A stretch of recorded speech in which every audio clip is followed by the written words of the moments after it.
Hekla, sigur á Danmörku í úrslitaleikum bronsverðlaununum. Maður ber þennan leik saman við hinn leikinn ykkar á móti Danmörku sem var bara fyrir nokkrum dögum. Já. Hvernig hvað var ólíkt þeim? Sá leikur var miklu jafnari en þessi.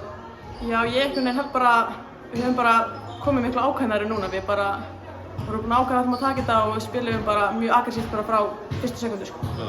Sá svolítið á hvernig fyrirliðinn ykkar Vilborg Jónsdóttir var að ráðast á körfuna í fyrsta leikluta, en ég meina það var svona heildarbragur á liðinu, það er rétt fyrir þér.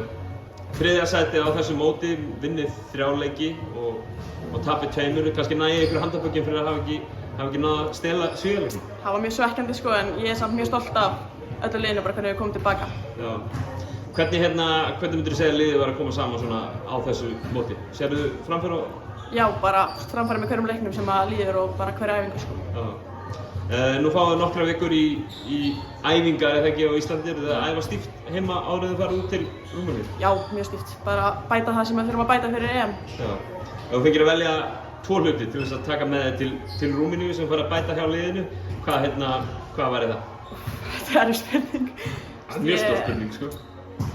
Bara, ég myndi segja, bara halda áfram að bæta okkur í vörninni. Mér finnst ég sjá rosa mikla varnarframfæri hjá okkur. Bara spila aggressíft og sjá hvernig fæslunar eru að vera bara mjög frábærar hjá okkur. Já.